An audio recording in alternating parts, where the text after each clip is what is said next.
Thank you guys for joining us. 8 o'clock on a Friday, not our normal time, but we've got a very special episode of Media Essential Workers. I'm Raza Siddiqui, joined by Sarah Sadat, as always, helping me out, getting things going smoothly. We're trying something new, something that I think is very relevant with what we're dealing with kind of isolation, social distancing. It's vitally important, especially in our industry. I believe this is really what I believe with all the stuff that we see, that we stay kind of connected, stay together, and share the stories with the people who are out there kind of seeing the same things we do. If you've ever heard of the minicam lounge, I call it the minicam ready room, which is where we kind of prepare mentally to get out there and cover some of the stresses, some of the stories we have to cover that are not always easy to cover, but we have an opportunity to kind of talk with other people. We have an opportunity to share the stories that we've seen and kind of be on the same page with everyone. We have that opportunity less so now. We at my shop actually had a going away party not too long ago, and we had everyone kind of come together, even though socially distant, and it really was great just to catch up with people and see people. So that kind of, along with talking with one of my coworkers, gave us the idea to start doing this. That coworker, but who's at another shop, but we all kind of do the same thing, Tony Diasio. So Tony, welcome. And here's the thing, right? We were at a story outside of St. Sabina, and we were kind of talking about, we had done another Life, Love, and the Grind, or actually Media Essential Workers segment, where we talked about diversity in the newsroom. We had Kenny Bedford on, Dante Williams, and you had told me you had watched some of that, and you enjoyed what we were doing and kind of wanted to talk a little about the whole fake news, the whole cry of some news is fake. So that was something we wanted to discuss. But more than anything, we wanted to kind of get to know you. Where are you coming from, Tony Diasio? Where am I coming from? I'm coming from, I live out in South Elgin. So first I want to say thank you for having me on the show.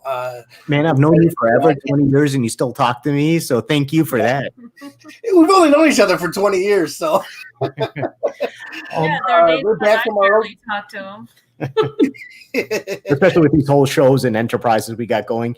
You know, it's always tough to try to bring the work home and more to keep connected. We've been doing a lot of that. So it can be trying, but I think we work together well. But so do all of us in the field, right? Doesn't matter which TV stations you're with. When we're out in the field, we all kind of work together because we're all facing the same thing. Well, we have to work together when we're on the field. There's no reason for me to step into your shot or bump you out of the way. We all have to get the shot, and we all have to get the same story. So we're all out there working together with each other. I know someday I'm going to run out of a battery, and I'm going to need help. And I'm going to come to you, and I'm going to say, Raza, do you have a spare battery? I hope you do have one. And if I'm nice to you in the past, I hope that you might lend me a battery, or a cord or a microphone. Or, I mean, how many times have we, helped each other out at press conferences and stuff? So I think it's absolutely important for us to all work together. Especially now, these times that we're working in right now are so different than anything that we've ever had to deal with, out in the field as crews. But to have each other's back out there is essential. I mean, it's an absolute must. I got to ask you this, Tony. So I've known you for 20 years, and I was talking to Sarah about this. You see people all the time. Like I've seen some of these people for 5 years, and I don't know their names sometimes, right? I've seen them forever, but or the name escapes me. And that's really something that I believe we need to kind of get past and really get to know who we are, who we're working alongside of, who's got our back if something goes sour. So I want to ask you this. What got you into this field? What made you, a young Tony Diasio, say, I want to grow up, I want to be a television photographer? Or did young Tony Diasio say that? Did he want to be something else? Did he get sidetracked? Did he get derailed? Or was this the ultimate goal? Tony Diasio actually wanted to go into law enforcement, believe it or not. When I was in high school, that was my goal. I said, I want to be in law enforcement. Serve and protect, do that kind of thing. Then I took some courses into it and kind of went, wait a minute. This isn't my field. This is not what I want to do every day. When I was in college, I went down to SIU, and I kind of fell into it. A friend of mine said, hey, come to this meeting with me. I don't want to go alone. So I went to a meeting in this Channel 8 newsroom down at WSIU TV. And where a lot of careers started. There's a lot of us are from SIU, absolutely. Between us and ISU, I think that makes up about half of the city. But I went to the meeting, volunteered in the newsroom, and my first day in there, I went out with our news director, and he goes, "Do you know what you're doing yet?" And I go, "Sure." And he goes, "Grab a camera and come with me." Grabbed the gear. Hoped I brought everything. It was my first day. We went out and we shot a VOSAT on a nursing home being remodeled in Carbondale, downtown. Came back, and he says, "If you don't know how to edit yet, go ahead and go home. We'll see you tomorrow. News starts at 4:30. Watch the news when you get home." Yeah. I went home, turned it on, and I saw my work on TV. And it blew my mind. It blew my mind that I just watched the video that I took on television. And I went, okay, this is what I want to do. It was a Tuesday, and Wednesday I came in and I said, I found the news director and I go, I want to do that again. Huh. And that's how I got started in it. And that was the beginning of what is now a 24-year career so far. Well, yeah, that's fascinating. I think people don't realize, or they forget after doing this so long, that initial kind of magic when you see your work on television. I remember what really invigorated me and made me want to do this is I grew up on the East Coast, and I was always kind of like a hurricane buff. I was always like very interested in that. I love watching coverage of that. I remember watching a hurricane and the reporters doing that thing where they're swaying in the wind, right? The reporters got to sway in the wind. Oh, it's so bad out here. And I remember that the photographer reached out from behind the camera and wiped the lens. I'm like, wow. So there's somebody there bringing this image and kind of showing us their perspective, their experience in the world. And that guy's getting all the credit. But look at this. And that kind of fascinated me because as anyone who knows me, I'm a behind the scenes guy. I'll step up when I think there's a reason to do it. I'll step up when I think that there is something to be gained by my having to go up there. But I'm kind of an introvert. I like to stay behind. So I was like, that's what I wanted to do. I remember at that time I made that decision. That's what I wanted to do. And I got into, my whole goal was always, I don't know what I want to do, though. I don't know which network I want to work for. So as you know, back in our CLTV days, back a long time ago, I did that as well as being a stringer. So there was a lot of breaking news. But what I'll tell you is in our time at CLTV, we got to do a lot, right? It wasn't just like, how sometimes it's like, this is what you do. Tell us a little about your time in that legacy television station where a lot of us in Chicago got our start. I'm going to tell you what CLTV did for me. What it turned me into a journalist is what CLTV was able to do, because we did everything. We had to help out in editing. We had to help out. We never were writers, but every once in a while they would say, "Can you help me write this lead in?" Or write, because we were so young at CLTV and the producers were young, reporters were young. We helped write stand-ups. We helped put together packages. We were sent out a lot more photo essays. You would come in on a Saturday and they would go, "We need a minute 30. Go find us a minute." We were hungry. We would do it, right? They told us to do something. Thank you for the opportunity. Let's go. Right. It's okay. What do we come up with? There was one story that was interesting. It was at the All-Star game. So I want to think it was the 2003 All-Star game was at Comiskey Park that year. I think it still was Comiskey Park, if I remember right. But it was at Sox Park. And Anita had sent me down to, she goes, "Go find me a minute 30 at the All-Star Festival." And I went, oh my God, this room is so big. There is so much to do in this room. It's a documentary. How do I cut this room into a minute 30? How do I do this? And I just sat there and I shot my VOSAT for the news. And then I had to find my minute 30. And I had just done an interview with Harold Baines for the VOSAT. I was able to grab him for a quick interview, which is something else, asking questions and doing stuff that we learned how to do. We were basically field producers along with photographers, along with whatever we needed to do. But it was, it was a kind of, if not an entry into the market, you were damn lucky to get a job there, at least when you knew this is what you wanted to do. You may have had your eyes set somewhere else, but you started there and you gave it your all. Oh, it was a stepping stone. It was definitely a stepping stone into the market. But it was an opportunity for us, especially young kids. I think I was 24, when I started at CLTV. We were babies, in this business and playing with in the big leagues, and given an opportunity to do it. So of course we're going to go out and we're going to hustle and do our best and try to get everything that we need to get.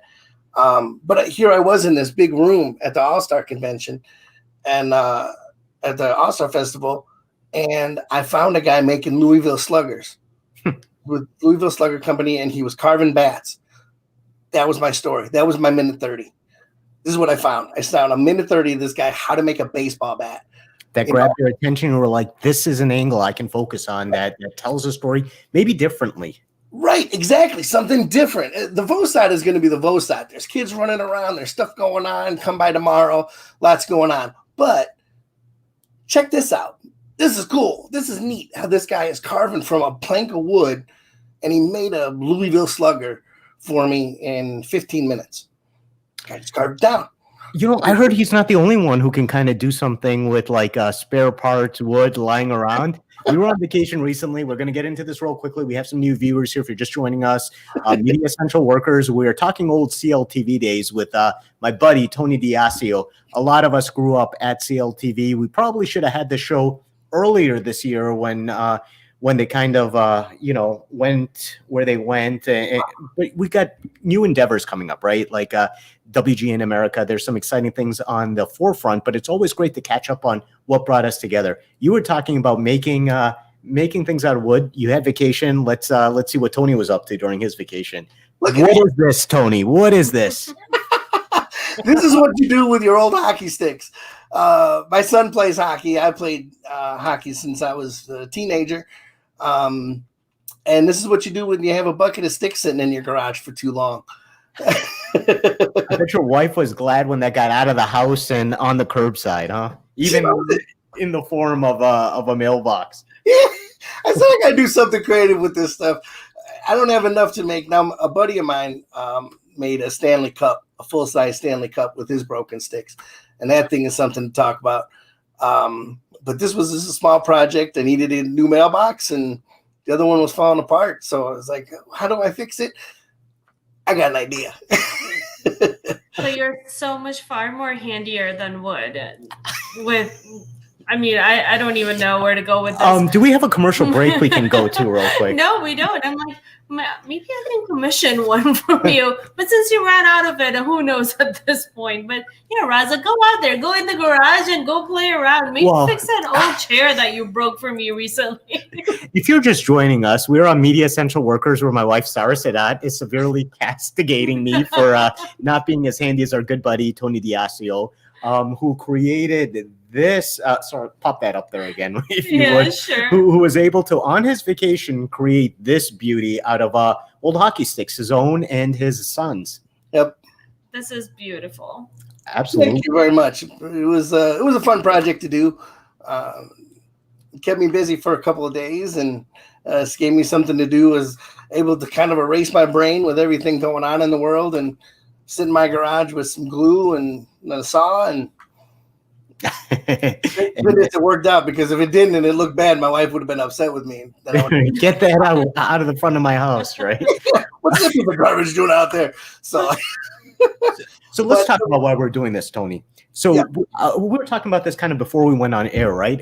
As a television photographer, we're out there, we're covering stories. A lot of times we're spending more time with our competitors. People might not realize this. Photographers from other stations than sometimes we are with our own guys, because we're out there covering stories, sometimes on the same shift. And we were talking about how often, like, you will know people for years, but because you're so invested in the story, you're on a deadline, you're doing stuff, you don't really have a chance to get to know them more than superficially, get to know their names. So this is kind of a way, since we're all physically separated, to really get to know each other, know what inspires us, what challenges us, what we think of the industry. I mean, we're all kind of silently thinking to ourselves, where's broadcast going? What's this going to look like in 10 years?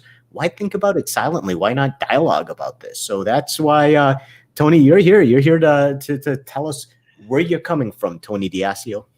I'm coming from, I'm grateful that we have jobs right now. I'm grateful that we're working. I'm grateful that we're essential. During COVID, we were able to keep and get out and tell stories and tell the public what's going on, and try our best to bring. Some of the stories we've been covering have been horrible, just horrible stuff that's going on in the world. Murders and death and shootings and all those little babies that have been getting, victims of violence in the city. But to be able to go out and tell some positive stories and what people are doing to help each other out and doing that, and also to be able to be out there for each other. Everybody has each other's back out there in the field, and I think it's that's basically. You're absolutely right, and that's what we find very often is like people are like, "Oh, your competitors over there. I just saw so and so over there," and what they don't realize is that at the end of the day, I mean, we're all out there doing the same thing. Like we were talking about our CLTV connection. We basically grew up in this industry together at CLTV and then separate, but we've always kind of seen the same thing. We've known each other maybe longer than some of the employers that we work at. So there's that level of loyalty, and we're always willing to help each other out, which a lot of the public doesn't see. But again, the reason for doing this is because we're out there working sometimes in hazardous conditions, pandemics, uncertain conditions, but we're trying to tell a story. We're trying to tell people about the community that they are living in. And we try to do so honestly, but sometimes you hear differently. Sometimes you hear people, "Oh, you're part of the problem. You're part of the fake news." Tony, what do you think? Oh, I'm going to tell you, that's my biggest pet peeve. That's this phenomenon of the fake news. It absolutely drives me crazy. There's a part of me that understands where people are coming from. Some of the news that are out there, that stations that are calling themselves news, whether it's on the internet or it's on cable channels, there's so much 24-hour news that's out there that some of it's become entertainment shows, and it's opinionated. And a lot of it is when they bring on the panel, 5 people are down. Now you're talking opinions, because now you're asking, what do you think? And what do you think? And what do you think? That's not what we do. That's not what we do in news. We don't tell my opinion. My opinion doesn't matter. My job is to find the facts, find out what happened, and tell you. That's what we do. That's what we do out there every day. So when people stop and they pull up on us when roadside at a press conference, I mean, how many times has it happened when a car will pull up and someone in that car is angry and they start screaming at us, "You're the problem. You're the fake news. Get out of here. You're fake news."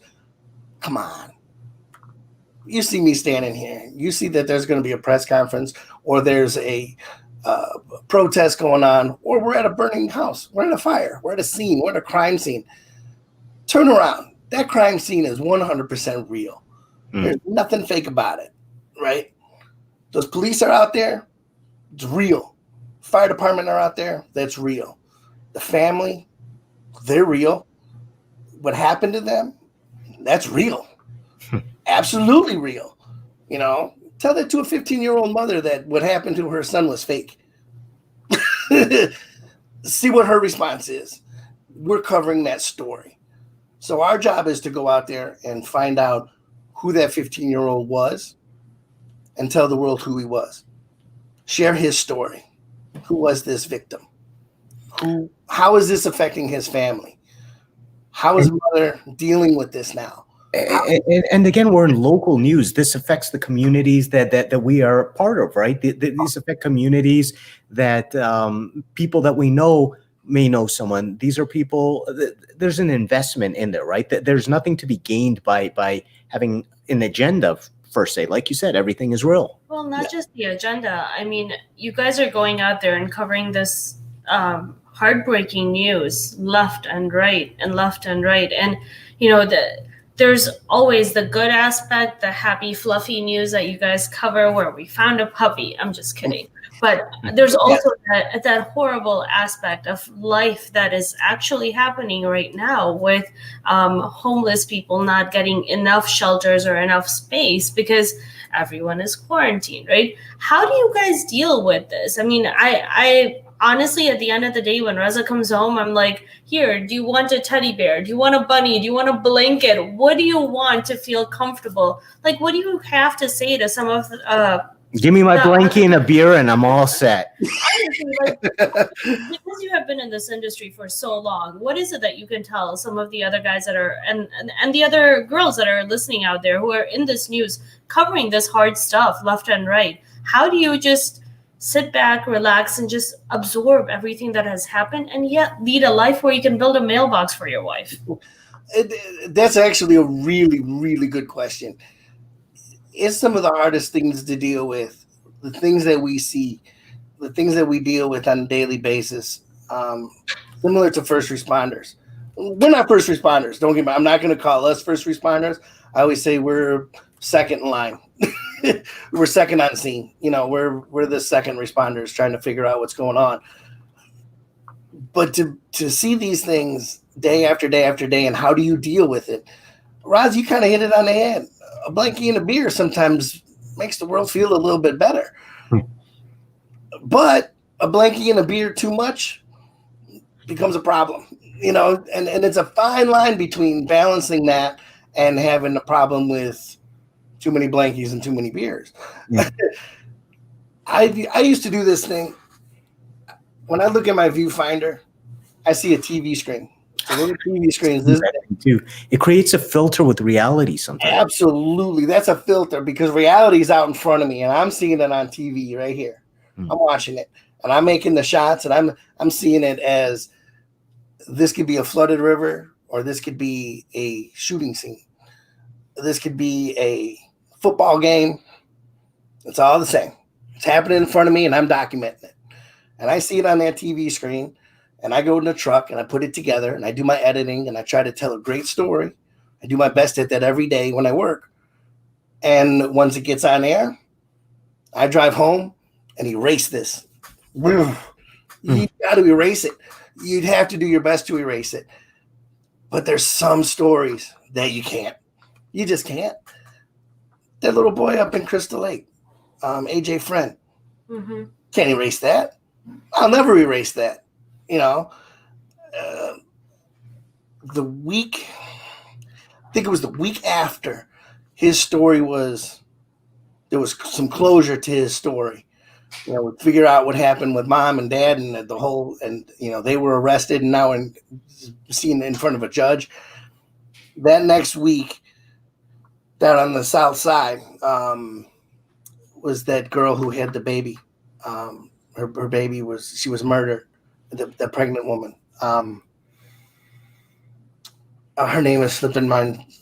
It's on the tip of my tongue. But if you remember that story, that was back-to-back stories.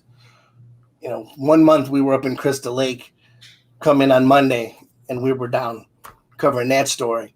The one by kind of by Ford City Mall, if I'm thinking of the same one. Southwest side a little bit. Yeah, it was like southwest side. Yeah.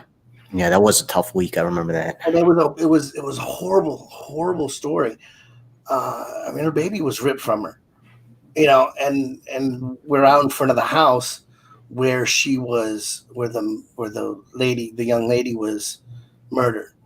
So we were in front of the suspect's house, and she was found in a garbage can, I believe, in the basement.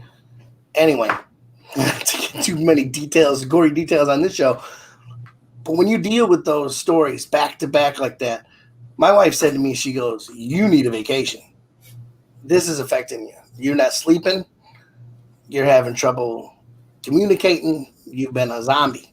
You know, I come home and I just quiet, maybe, right? You're in your world. Yeah, you're just in this world and you're consumed in it because day after day after day, the stations, like, I'm sure they do this with you guys too. If you're on a story, they'll keep you on that story.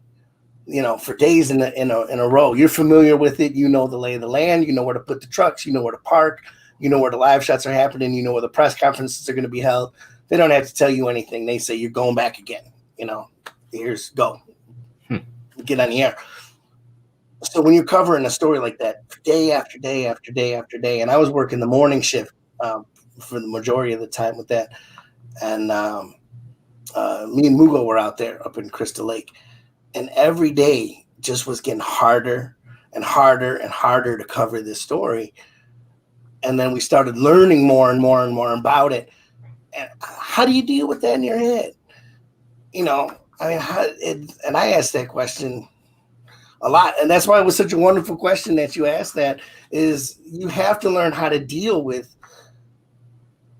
that. You know, you have to learn how to deal with the situations that we see every day and some of the horrific things that we see every day, and then you balance those out with the story that you do on the baseball team.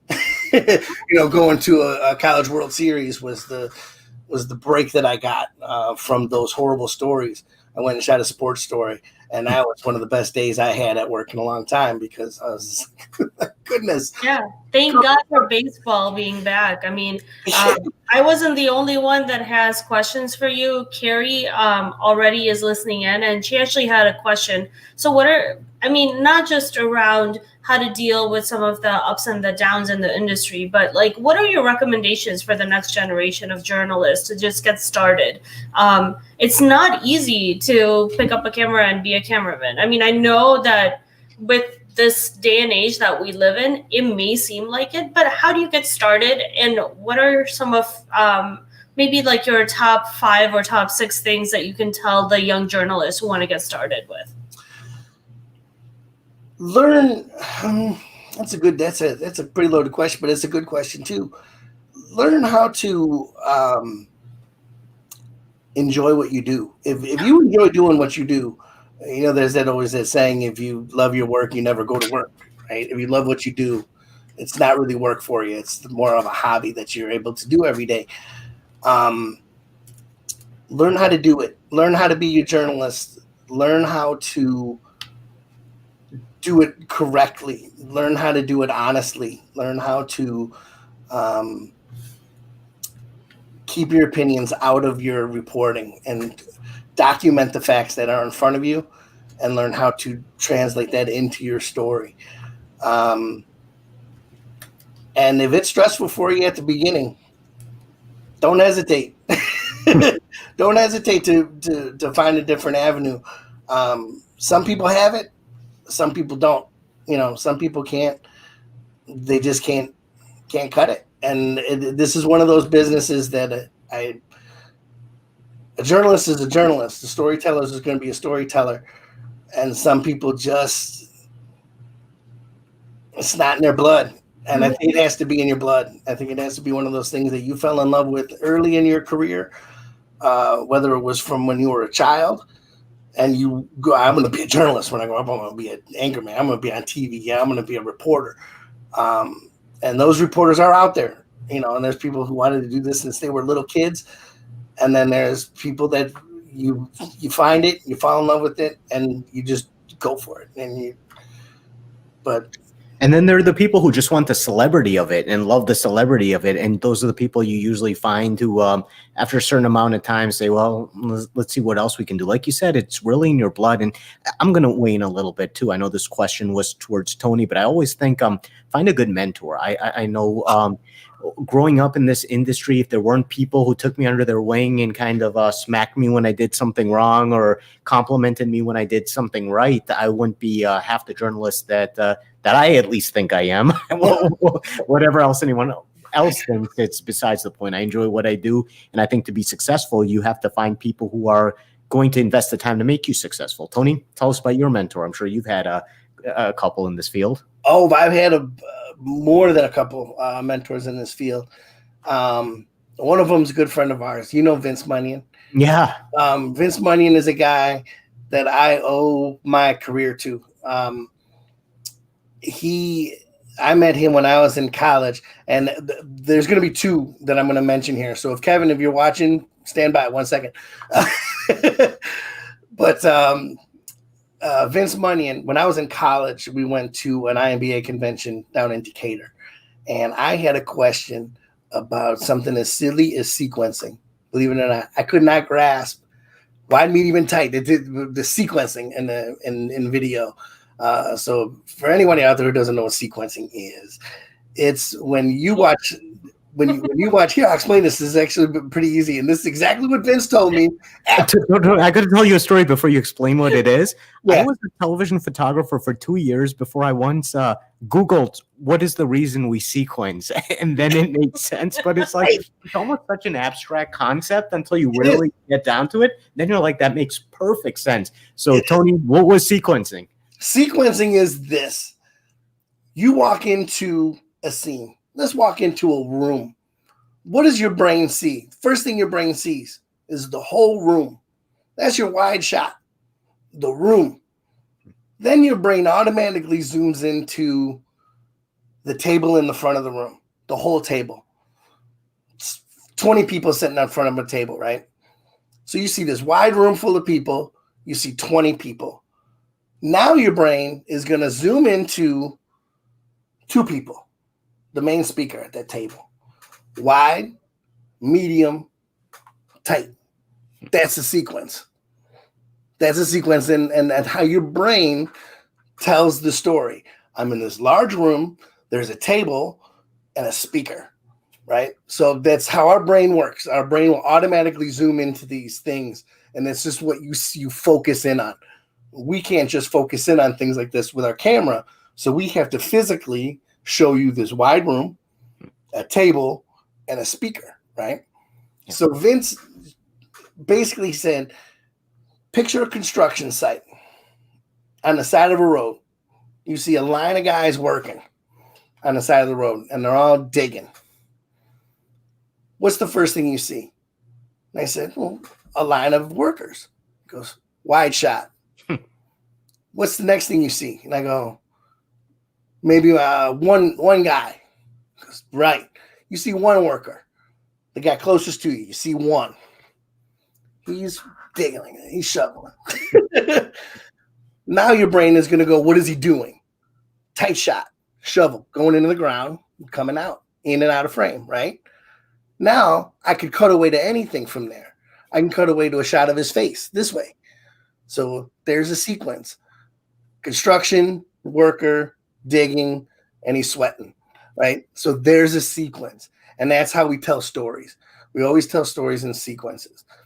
So Vince Munyon explained this to me when I was 21 years old at this IMBA conference.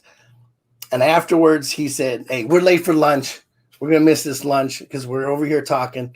Let's go. I'm buying you lunch. Second most important lesson, never miss lunch.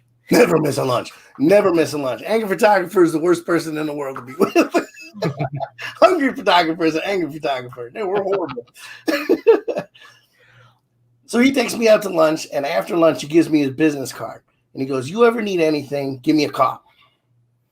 I kept that card in my wallet. Through college, through my 2 years of Rockford, when I worked in Rockford, I worked at WREX for 2 years, almost 2 years out in Rockford.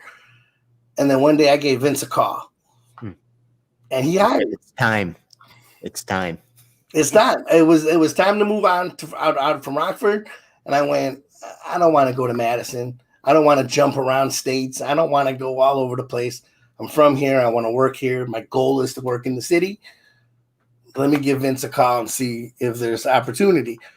A co-worker of mine kind of knew a guy and might not be working out over there. So she said, give him a call. Right now might be a good time for you to call him. I said, I have his card right here. And that's one of my mentors. And he's always been there for me. He's always when he was at Channel 7, he was at Channel 5, and then recently was at we worked together at Channel 2. And but I still owe him every day, of my career in the city because of him. I think you hit on another good point. You mentioned IBA, Illinois News Broadcasters Association. I think you can't. I don't even know why I say this. I can't remember overstate, understate, but I can't exaggerate, I guess, the importance of belonging to these affiliations, these organizations that will put you in touch with these mentors, that'll expose you to what the industry really is like. Because again, you met Vince here. You were put in a situation where you could get the questions answered and talk to other peers who have done what you want to do and learn from them. I do want to actually take a minute and see that I see, aside from Carrie, Jerry is doing this the right way. If you guys are watching this, it looks like quite a few people are, you can ask a question via comment. It'll pop up here and we'll make sure that Tony gets that question, or you can actually click that link and pop up and ask the question yourselves and not let me botch your question. So, sorry, did you already ask Jerry what his question was? Yeah, we did. And then we're also having a private chat off on the side. So, if you don't want to make it part of the Facebook live feed as well as YouTube that we're on, you can go ahead and do a private chat and your name and your question is kept off of the feed. So that's just another way that you can engage with our guest here. Okay, so Jerry asks. Oh, Jerry didn't have anything to ask right now. So he's going to be asking us shortly. Jerry, feel free to ask. And any of our viewers, again, feel free to ask. And we will be sure to ask that of Tony and get a question. Hey, Rod, let me touch back to the finding a mentor. This is going to go back to the young journalists what do you recommend for the next generations? And you said find mentors. That's 100% right. Find people that can help you in this business. They will guide you. We all had the help. We were all interns at one point in our career. We all had somebody that helped us editing. Someone who helped us how to work a camera, how to white balance the camera, how to not use your automatic iris. All little tiny things that people along the way have helped me in my career, whether it's coworkers or guys out in the field that see me making a mistake and kind of grab me by the collar and say, hey, young man, step back over here, stay back here, shoot from here. We'll all get the shot. We'll all get there. Right. It's happened. I mean, we've all had somebody and you looked at them and you didn't say, who do you think you are telling me what to do? You looked at that photographer and you said, hey, thank you very much. I appreciate it. Because you're trying to teach me. You're not trying to make me look like an idiot. You're teaching me something, and I'm going to learn from you, and I appreciate that. You make good friends with them, and that will help you along the way. Whether you're at a press conference, and there was a young reporter, I think they were at Northwestern, and they were struggling with their cable. It was at a press conference. And they had this bird's nest of a cable. He was trying to put it in his bag and he couldn't. And I said, come here. Let me show you something. You're like, chew on it a little. That'll help too. Yeah, we untangled it together. And I taught this young man how to do the over-under technique and how to just wrap a cable. I go, that way the next time you go to a press conference, this thing is not going to be tangled up. And you're going to be able to grab one end, plug it in, walk it right up to the podium, plug it right into your microphone, and you're not going to have a mess.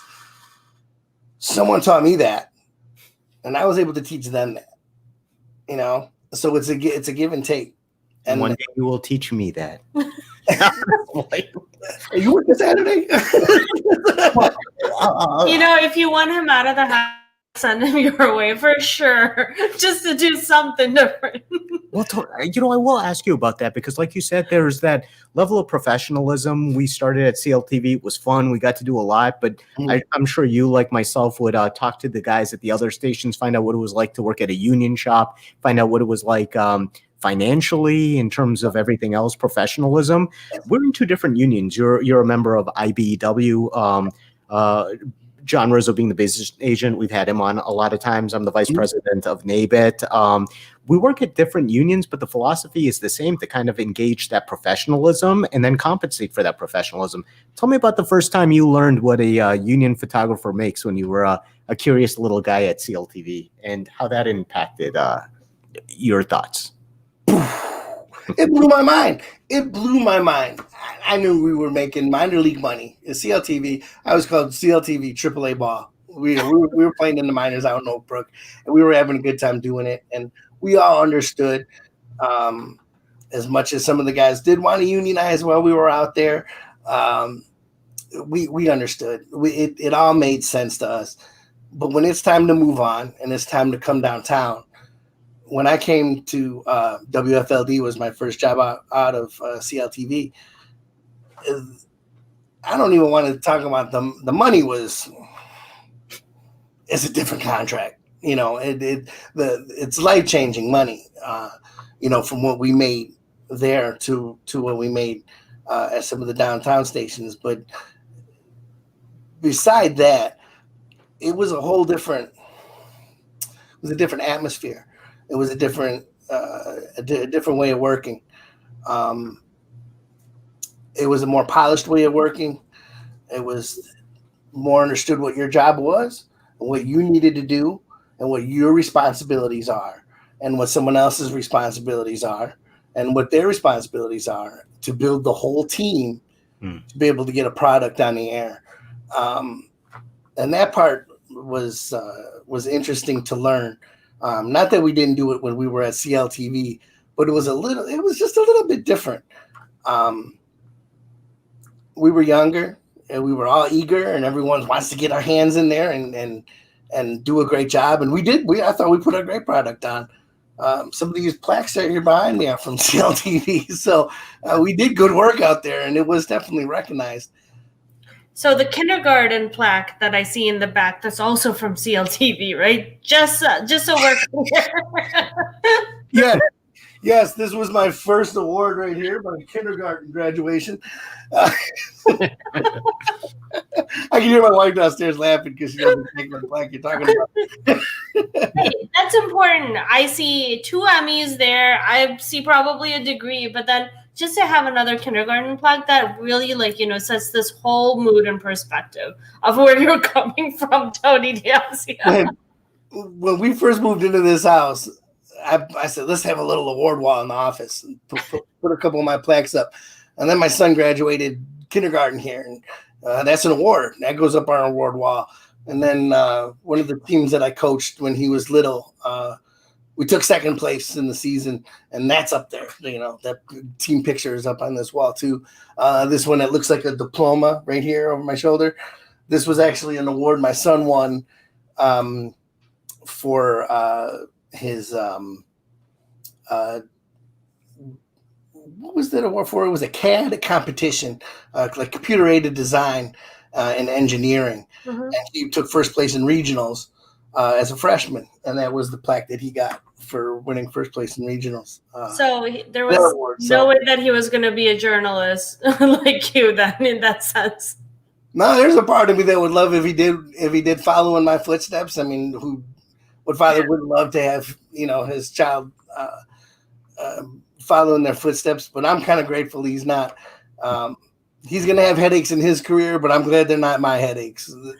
Well, and that's the next thing I want to talk to you about. We've talked about with unions, with knowing what everyone does. It's always kind of been the case, but let's be honest, we're in an evolving industry. We're in an industry that's constantly changing. People are looking to see how jobs can be combined. And I always, I tell my wife and even some coworkers sometimes, you don't want to be that union who's preserving how to do something like the last of the horse carriage union, right? You want to evolve with the changing industry. You want to make sure that you're taking ownership of new technologies, but also claiming what you do. If people are saying, hey, you might have to start asking questions again, do you really want to relinquish that to somebody else when that might be part of a job later on? Where do you feel this industry is going? Where do you feel we need to go in order to continue to be storytellers effectively within this industry? That's a tough question. Where do I think? I hope the industry leads, and the way it's changing is I hope it's just the way it's delivered. Whether it's through internet or streaming video, I mean, everything is streaming. There's so much TV shows now. Me being an old guy, we just finally got some streaming video into the house. Media Essential Workers, the one channel you should subscribe to. Exactly. But there's different ways to deliver the news. But the good news is there's still news. There's still news that has to be delivered. So there's still journalists that have to be had, and there's still camera operators, whether it's me going out with the camera and asking questions or how we're collecting it. I think sometimes can depend on how well it can be told. And if we want to make sure that these stories are being told the best way we can tell them, that's the important part for our unions, I think, right now, is to make sure that you have the crews and the people to be able to deliver the news the best way. How it's delivered doesn't really affect me as much. I feel it doesn't, because whether it's broadcast over airwaves, free television, which I think that'll always be there. So everyone's going to still have antennas of some sort to collect, media. But to be able to put these stories online and stream them, or put them on internet, or put a half-hour live newscast together still, is a little bit irrelevant to what we do out in the field, because we still have to collect those news stories and we still have to go out and do them. And I think it's key for our unions to make sure that there's workers, there's editors, there's photographers, there's operators, reporters, producers, writers, and all the unions that are represented in them, and all of those groups, to make sure that people are working and people are being able to tell the story the best way they can. I got to tell you, I think what's exciting in our market, because we've seen a lot of attrition, we've seen, unfortunately, that the industry isn't always moving the way we had envisioned it. But again, with what's happening at WGN, I know we've had people at our shop, and it seems like shops all around the city that are kind of able to, people are going over there, and it's exciting to see that there is a news operation that's actually hiring, with everything that we hear about the industry going the other way. So that's an endeavor that I think a lot of us are excited about that investment in local news. But I do want to talk about, because that's a positive. Sometimes we hear about the negative. In your time in this industry, how have things changed? What changes have you witnessed that have excited you, which have concerned you? Tell us about, walk us through the ups and the downs. The ups and the downs.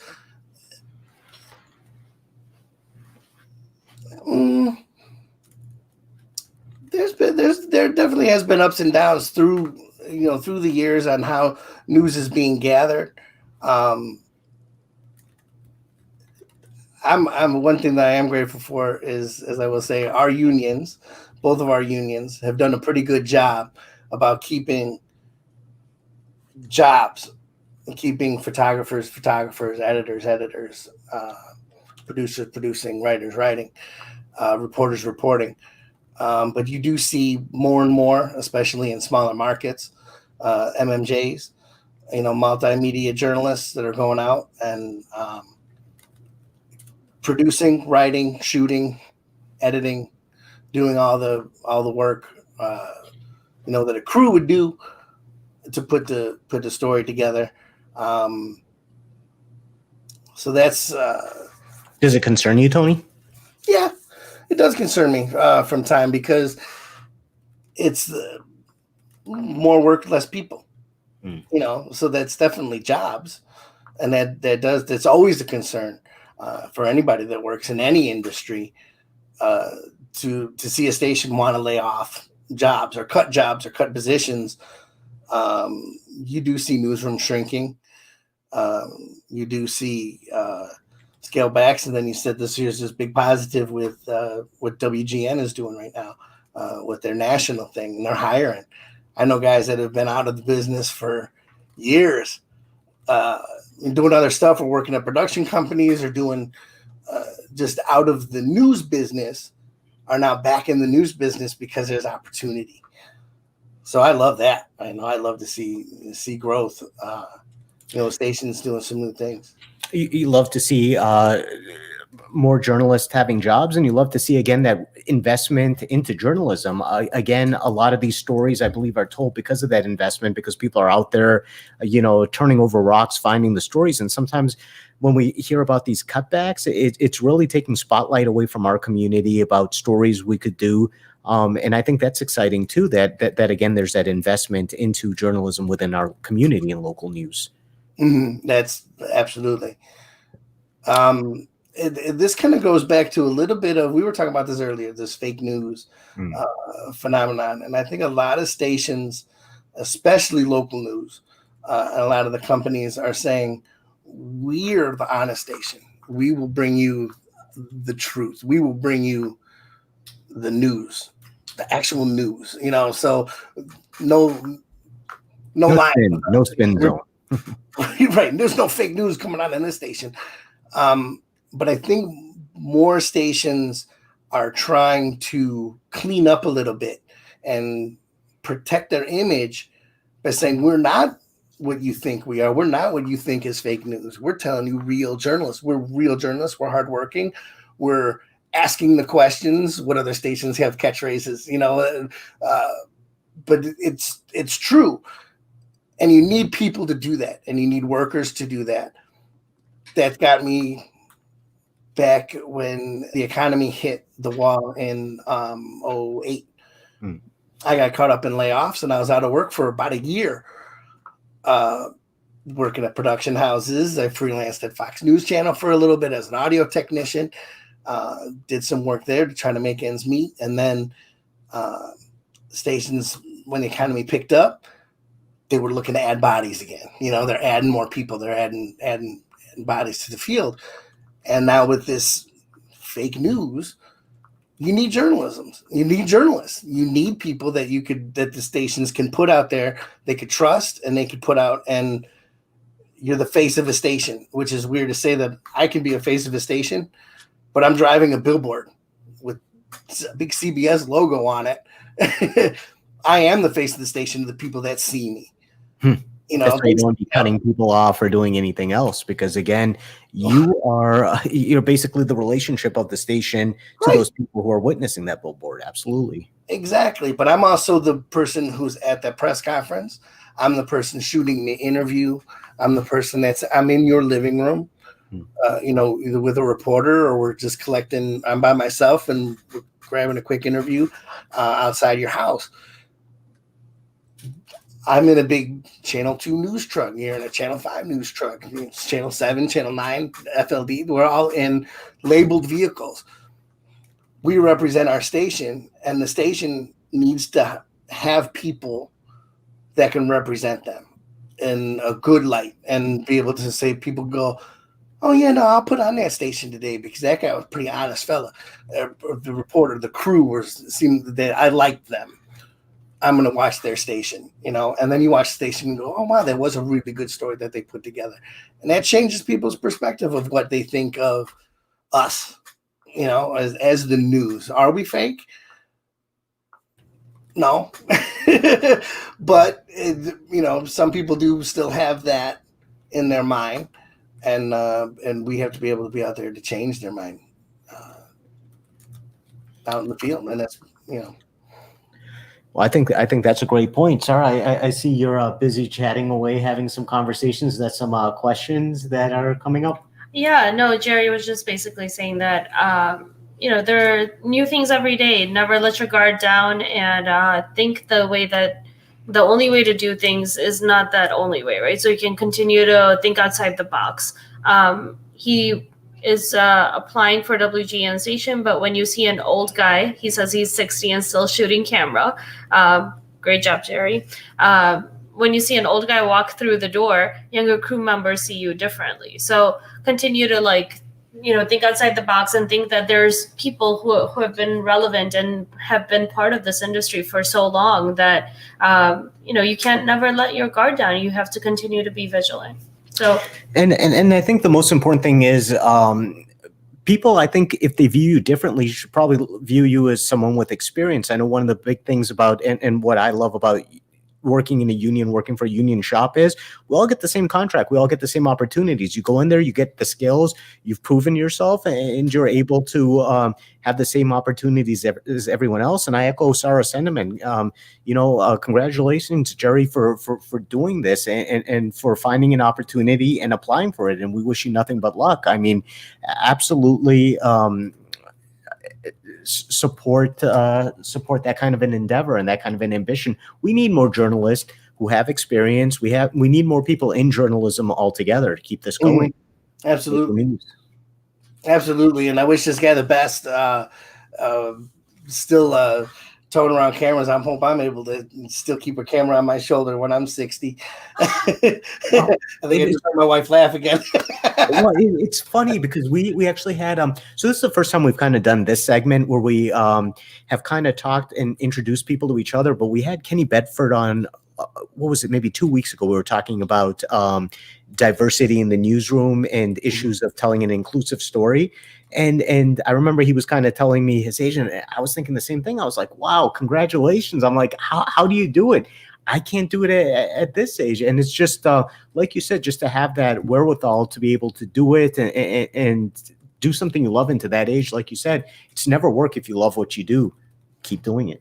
No, it isn't. It's not work. It's you get to be able to do your hobby every day when you go out in the field. And, you'll be able to tell stories and tell your story through the lens of a camera. And God bless guys who could do it late in their careers. I hope I can still make it that late in my career as a storyteller. But some guys do it pretty smart. I think Kenny's been carrying that card around with him for the last 20 years. I don't think he's always had that card with him. And his back saver, he pulls around his tripod, everything's tied on there nice, and he pulls that thing around from his truck up to press conferences every day. Or that big light that just blasts everything else, and everyone's got iris down till he's done, and then you're completely in the dark. But yeah, I mean, he's got his tricks of his trade. He's been doing this for a long time, and just one of those guys who is gonna, when he comes there, because he's been doing it a while, he takes command of the scene, and sometimes we just got to step back and see what he does. Right? This is all you can do. Kenny shows up. It's time to start. So when is this press conference going to begin? Oh, Kenny's here. We're good. Start up in a minute. And then that sun gun goes on, and that breaks the whole room up. It's the press conference to begin. And all the house lights go dim because of all the power it consumes. Anyone watching this who works with us, you know exactly what we're talking about. And if you don't, hit us up afterwards. We'll all share the story. Kenny's a great sport. He was great on the show when he was on there. But again, I just do want to talk about what we are doing here. Tony was our first segment for Where Are You Coming From? Tony Diasio, but what we're trying to do is really introduce ourselves to the other people we see in the field who we've seen for years, but never really gotten a chance to dialogue with them. Now that we're all physically separated, let's do it. Let's get to know each other. Tony, leave us with a final thought here. My final thought is enjoy what you do. Go out, enjoy it every day. Be grateful that we're able to go out and do a profession that we love to do. We're storytellers. We go out, we tell stories, whether it's in an edit bay or it's out on the field with our camera and our live truck and a reporter, that we're able to go out and collect the news and document the world that happens in front of us and share that with our viewers and be able to bring a story into your living room. Tony, thanks for joining us on your Friday night. I know you had a week of vacation. I hope you enjoyed it and are ready and prepared to get back to not work, but doing what you love, as you said. So again, thank you so much for joining us. And thank you to all our viewers who kind of participated in this and those who just watched. Again, the number is scrolling at the bottom, the way to contact us if you'd like to be a guest as well and kind of talk about what it is that you do and your philosophy on covering local news and how you've gone about making a career out of it. We'd love to have you. Tony, thank you again and look forward to seeing you on the street. Sounds fantastic. And Raza and Sarah, thank you very much for having me on the program today. It was a pleasure to be able to share my story. And I hope to hear more stories from other journalists and see how we all compare in this world. Sounds good. All right. Thanks again, and take care. Bye. Bye. Bye.